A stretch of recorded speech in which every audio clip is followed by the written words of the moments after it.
Olá, meus amigos, olá, minhas amigas do Legislação Integrada. Aqui quem fala é o professor Bruno Valente. Nossa conversa de hoje é sobre a edição de número 241 do Jurisprudência em Tese do STJ. O tema é Direito das Sucessões.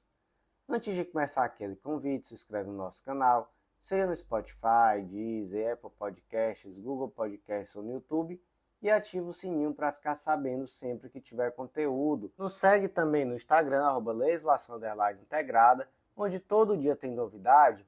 E eu tenho um pedido muito especial. Eu estou gravando esse podcast no começo do mês de setembro e durante o mês de agosto nós estivemos no top 50 entre os podcasts mais relevantes do Brasil, dentre os podcasts educacionais.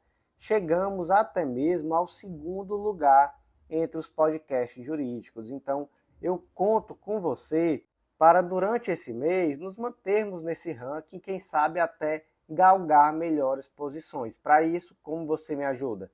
Dando engajamento. Então, avalie a gente com 5 estrelas, comenta, curte, compartilha com aquele amigo, posta na rede social que está nos ouvindo, envia naquele grupo de WhatsApp que está cheio de concurseiro ou no inbox daquele amigo. Ajuda a gente, fortalece muito mesmo o projeto e nos ajuda a chegar a mais lugares. Então, sem mais delongas, vamos para a primeira tese de hoje. E já aviso que as teses 1 e 2 serão analisadas conjuntamente. Tese 1, no arrolamento sumário de bens, a homologação da partilha ou da adjudicação, bem como a expedição do formal de partilha e da carta de adjudicação, não se condicionam ao prévio recolhimento do ITCMD, Imposto de Transmissão, Causa-Mortes e Doação de quaisquer bens ou direitos. Todavia, o pagamento dos tributos relativos aos bens do espólio e às rendas que deles se originarem deve ser comprovado. Tese 2. Nas ações de inventário que sigam o procedimento de arrolamento sumário, o juízo não detém competência para apreciar o pedido de isenção do ITCMD.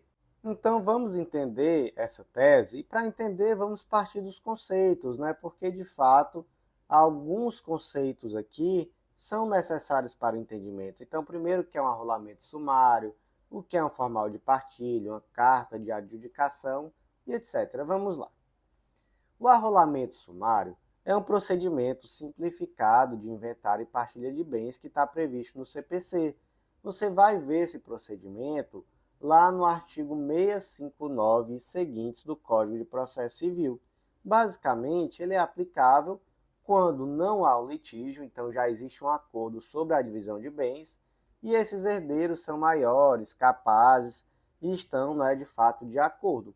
Então, basicamente, se leva ao juízo uma proposta de partilha, através dessa petição inicial da ação de arrolamento sumário, e é realizada a homologação dessa partilha. E aí, gente, quando isso acontece, como é o nome do documento que formaliza a divisão dos bens entre os herdeiros e que permite, posteriormente, o registro desses bens no nome desses herdeiros? É o formal de partilha. Então, esse é o segundo conceito importante. E aí, nós temos também um outro conceito, que é a carta de adjudicação. Que documento é esse? É o documento que transfere a propriedade de bens específicos de um herdeiro ou legatário quando não há partilha entre vários herdeiros. Então, basicamente, o formal de partilha faz a divisão entre os herdeiros e a carta de adjudicação é quando há ali um único herdeiro, não há partilha entre herdeiros. Mas, basicamente, os dois documentos eles vão servir para a mesma finalidade. Outro conceito é o de ITCMD, Imposto de Transmissão, Causa-Mortes, Doação. É um imposto estadual que tem como fato gerador a transferência de determinados bens por causa-morte ou por doação.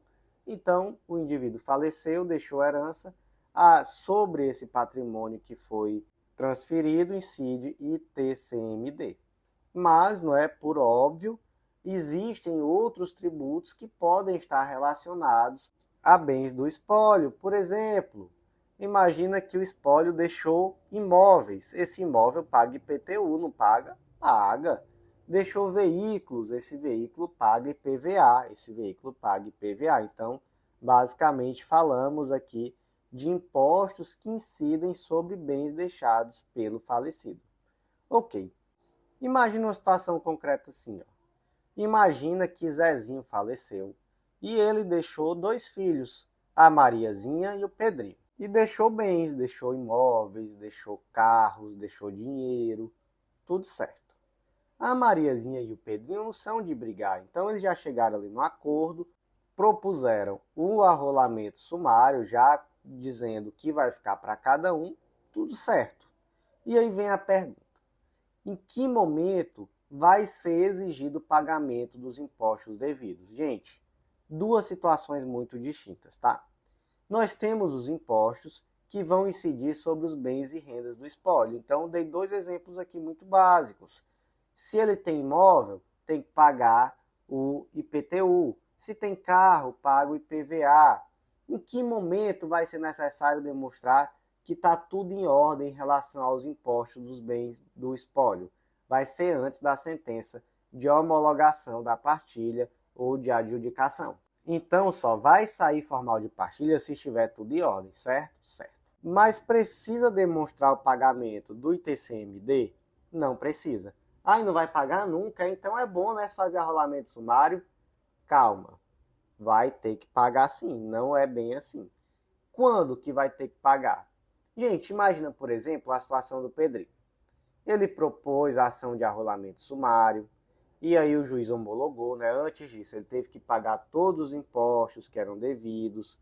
Então, não tem nem o carro devendo IPVA, não tem nem uma casa devendo IPTU. Enfim, tá tudo bem certinho, bem redondinho.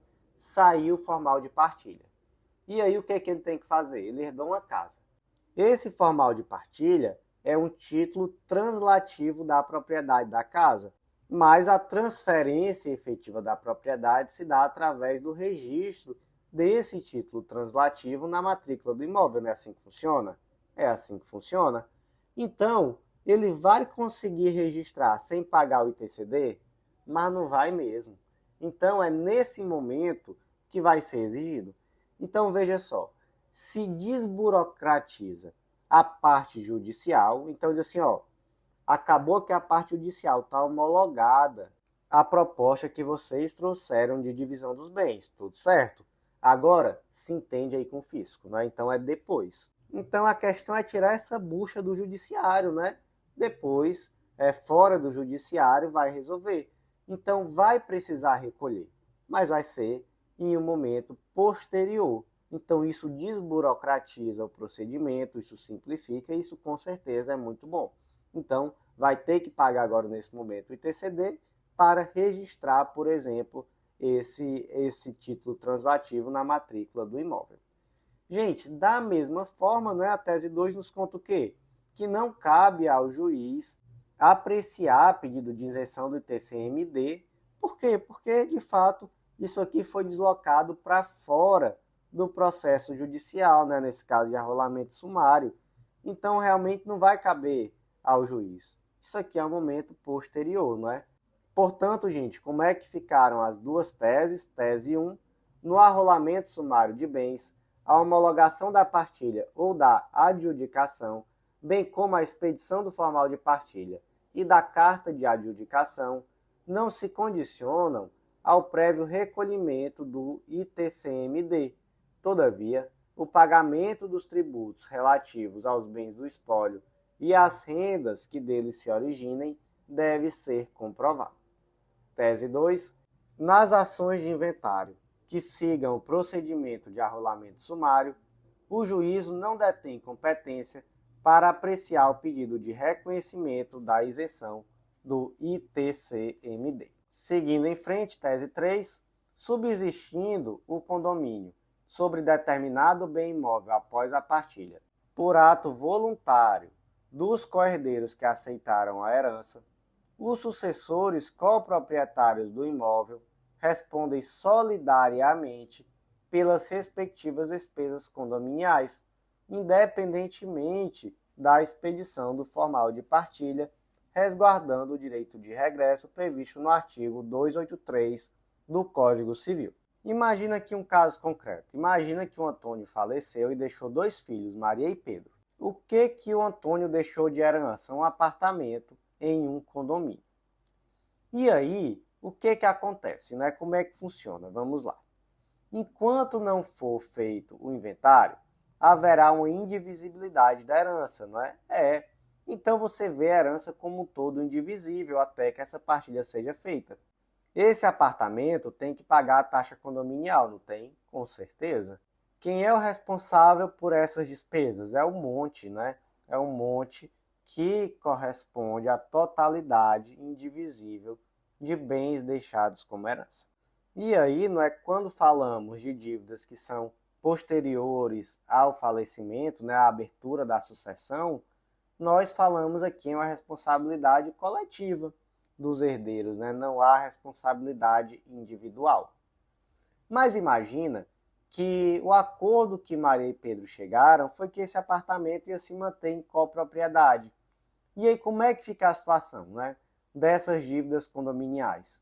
Gente, nesse caso Maria e Pedro se mantenham como coproprietários, mesmo após a divisão dos bens, aí haverá uma responsabilidade solidária deles pelas dívidas condominiais. E se um deles pagar a integralidade da dívida, aí naturalmente ocorrerá o direito de regresso. Lembrando, né, que nós estamos falando de uma dívida condominial, então tem natureza próprio terreno, ou seja, segue a coisa, tem natureza ambulatória. Então, se eles adquirem esse bem, a partir do momento que eles adquirem, a dívida vem junto, né? A dívida vem junto, com certeza. Então, como é que ficou o destaque?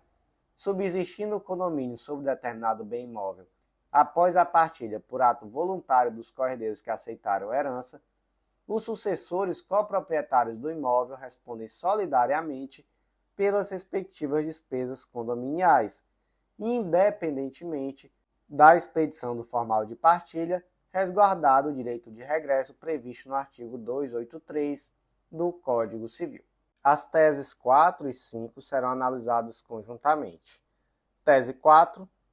A copropriedade de um bem imóvel com terceiros, anterior à abertura da sucessão, impede o reconhecimento do direito real de habitação ao cônjuge ou companheiro sobrevivente. Tese 5. O terceiro, estranho à relação sucessória, que mantinha copropriedade em um bem imóvel pré-existente com a pessoa falecida, tem o direito ao recebimento de aluguel equivalente à sua fração por parte do cônjuge ou companheiro sobrevivente. Vamos entender, gente, o que é esse tal desse direito real de habitação. É um instituto jurídico, está previsto no artigo 1831 do Código Civil. Ele garante ao cônjuge ou ao companheiro sobrevivente o direito de continuar residindo no imóvel que servia de moradia para o casal após o falecimento do cônjuge ou companheiro. Então é uma proteção, né? Mesmo que esse cônjuge ou companheiro supérstite não tenha a propriedade exclusiva do imóvel, em virtude da partilha, né? Ele fica só com parte do bem, ele vai ter esse direito vitalício de permanecer residindo no local. É vitalício e é inalienável, ou seja, não pode transferir esse direito a terceiros. E além disso, não se aplica apenas se houver um único imóvel no patrimônio, não, porque a proteção aqui é a de que essa pessoa permaneça residindo na mesma casa que viveu durante a constância do casamento ou da união estável. Então, alguns pontos importantes. Esse direito real de habitação decorre da própria lei. Se trata de um direito que pode, por exemplo, ser utilizado como matéria de defesa em uma ação possessória. Além disso, esse direito real de habitação, ele permanece mesmo se esse indivíduo venha posteriormente a constituir uma nova família. Isso aqui é uma inovação do Código Civil de 2002, tá? Pelo Código Civil de 2016 não era assim. Se a pessoa viesse a ter um novo casamento ou união estável, acabaria o direito real de habitação.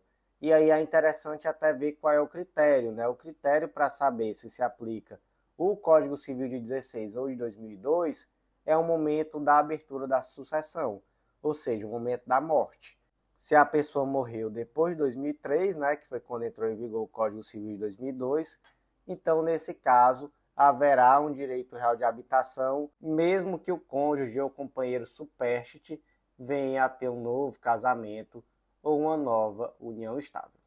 Certo? Certinho. Agora vamos para a situação referente especificamente à tese.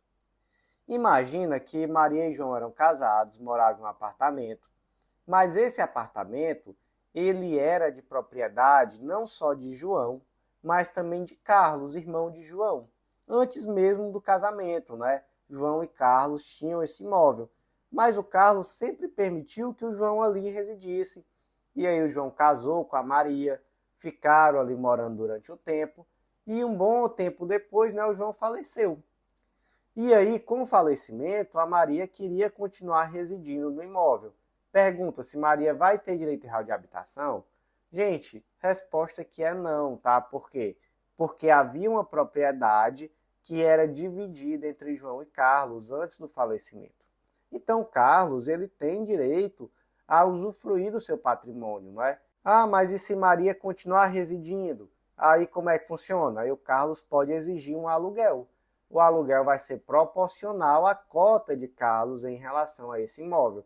Se ele é proprietário de metade do imóvel e o aluguel justo seria R$ 3.000, então ele teria direito a receber 1.500, né, já que ele é proprietário de metade desse imóvel. Então, gente, como é que ficou aqui as teses 4 e 5?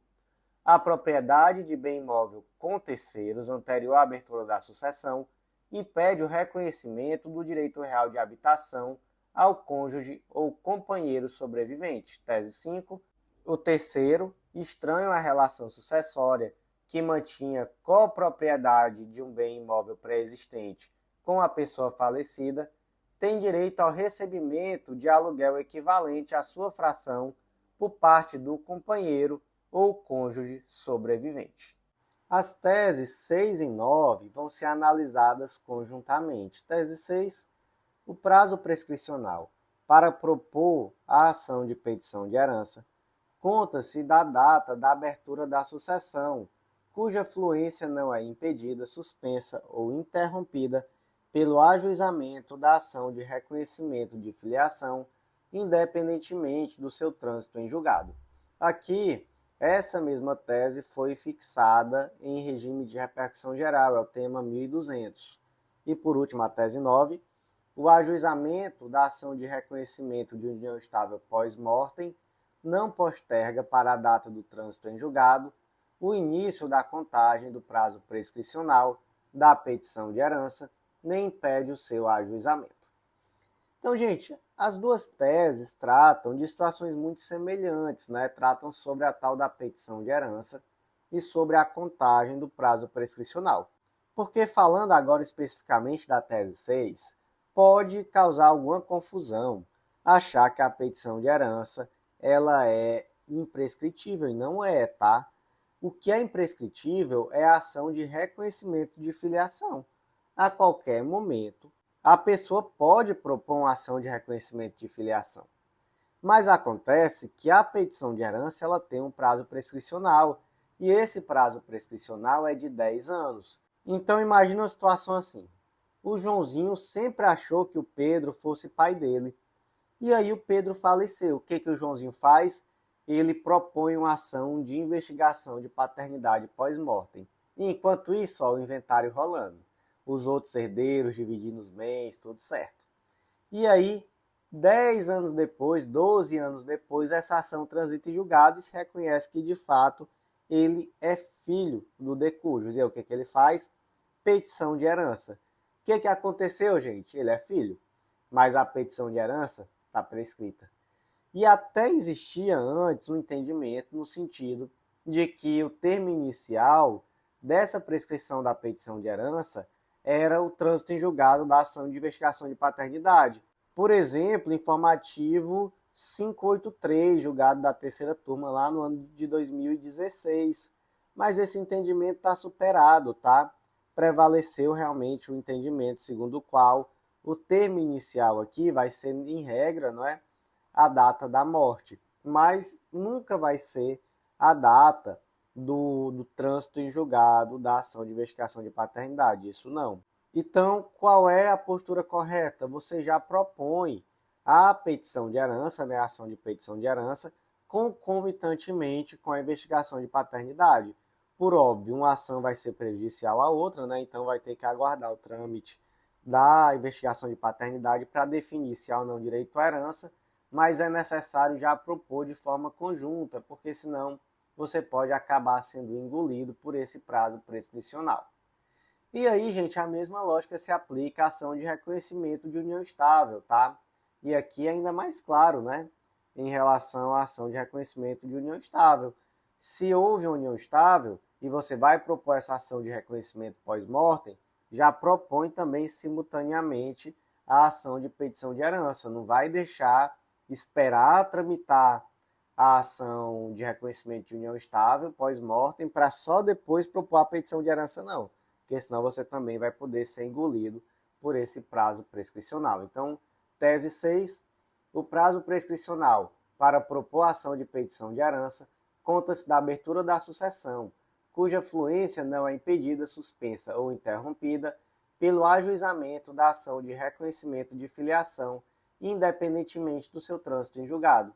Tese 9, o ajuizamento da ação de reconhecimento de união estável pós-mortem não posterga para a data do trânsito em julgado o início da contagem do prazo prescricional da petição de herança, nem impede o seu ajuizamento.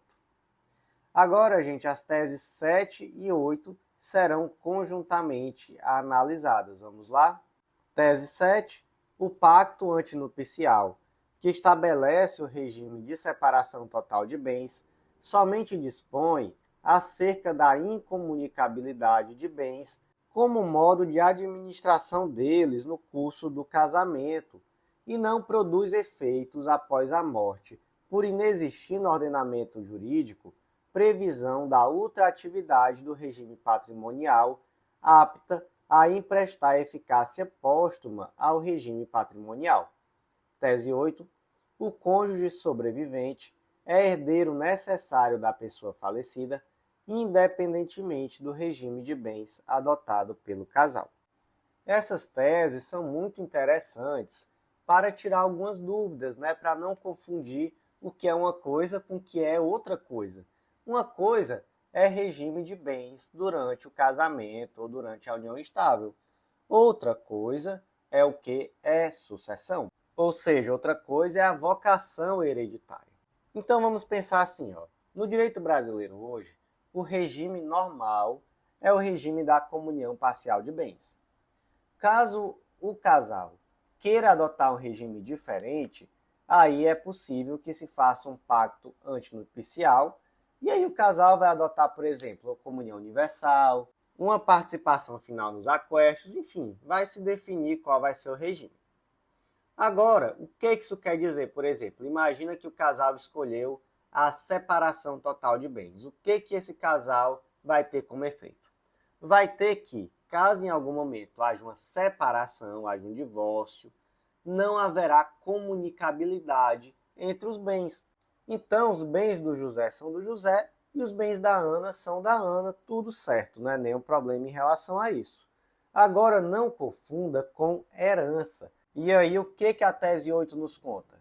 Que, independentemente do regime de bens, o cônjuge é herdeiro, ele é herdeiro necessário. Então, herdeiro vai ser. Por quê? Porque o pacto antinupcial não tem eficácia após a morte. Professor, eu posso, por exemplo, colocar uma previsão no pacto antinupcial de que caso eu venha a falecer, a minha esposa não vai ser minha herdeira? Não pode, gente. Sabe por quê? Porque o artigo 1655 do Código Civil diz que é nula a convenção ou cláusula que vá contra a disposição absoluta de lei. E nós temos aqui que as regras sucessórias são questão de ordem pública, então não é possível uma convenção em contrário a essas disposições. Então, dessa forma, como é que ficaram as teses 7 e 8? Tese 7, o pacto antinupcial, que estabelece o regime de separação total de bens, somente dispõe acerca da incomunicabilidade de bens como modo de administração deles no curso do casamento, e não produz efeitos após a morte, por inexistir no ordenamento jurídico previsão da ultratividade do regime patrimonial apta a emprestar eficácia póstuma ao regime matrimonial. Tese 8. O cônjuge sobrevivente, herdeiro necessário da pessoa falecida, independentemente do regime de bens adotado pelo casal. Gente, aquele convite muito especial e muito rápido para você que ainda não é nosso assinante do Clube da Lei. Se você gosta do nosso material em áudio, você também vai adorar o Clube da Lei. Com ele, você vai ter acesso às leis integradas, que são atualizadas semanalmente por esses mesmos informativos que eu comento em formato de áudio, aos informativos escritos, informativo semanal e a todos os planos de leitura. São planos por carreira e por editais específicos, e esses planos vão organizar totalmente o teu estudo de lei seca e de jurisprudência, tudo em um valor único, com assinatura anual, que tem um valor super acessível, mas super acessível mesmo. Então vem fazer parte do Clube da Lei, com certeza vai ser um verdadeiro divisor de águas nos teus estudos. Por último, vem conhecer a editora integrada, vem publicar com a gente, você vai ver que é mais fácil do que você imagina, e você finalmente vai viabilizar a publicação daquele TCC, daquela monografia, daquela dissertação que está ali na gaveta, ou mesmo de um texto novo que você escreveu só para isso, mas que com certeza vai ser um baita diferencial em uma futura prova de títulos. Então, vamos para a última tese de hoje, tese 10, a constituição de união estável superveniente à abertura da sucessão, ocorrida na vigência do Código Civil de 16, afasta o estado de viuvez previsto como condição resolutiva do direito real de habitação do cônjuge sobrevivente. Gente, já conversamos totalmente sobre isso, né? Na verdade, eu adiantei essa tese, eu poderia até ter comentado isso aqui conjuntamente com aquelas outras duas teses que tratam sobre o direito real de habitação. Basicamente, já vimos que se trata o direito real de habitação de um instituto jurídico que tem por objetivo proteger o cônjuge sobrevivente, e é um direito vitalício que perdura, né? Enquanto esse beneficiário estiver vivo, ele é inalienável. Basicamente, a pessoa tem direito de continuar residindo naquele imóvel que morava junto com seu companheiro, ainda que com o falecimento do companheiro, essa pessoa deixe de ser a proprietária total do bem. Então imagina, por exemplo, que o companheiro faleceu e a cota parte dele foi dividida na herança, e com essa divisão agora, essa pessoa é coproprietária junto com os filhos. E aí é muito possível imaginar uma situação em que os filhos, sendo coproprietários, querem pedir a casa, querem tirar, por exemplo, a mãe da casa. Só que a mãe vivia junto com o pai nessa casa, né, até a morte dele. E aí imagina uma situação dessa. É necessário proteger essa pessoa, né? Pode ser a mãe ou o pai, né? Tanto faz. Então é para isso que existe o direito real de habitação. Qual o detalhe?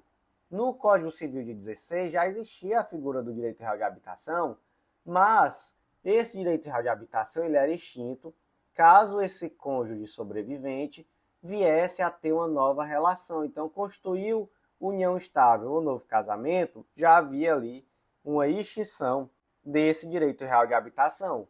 Por outro lado, com o Código Civil de 2002 já não existe isso.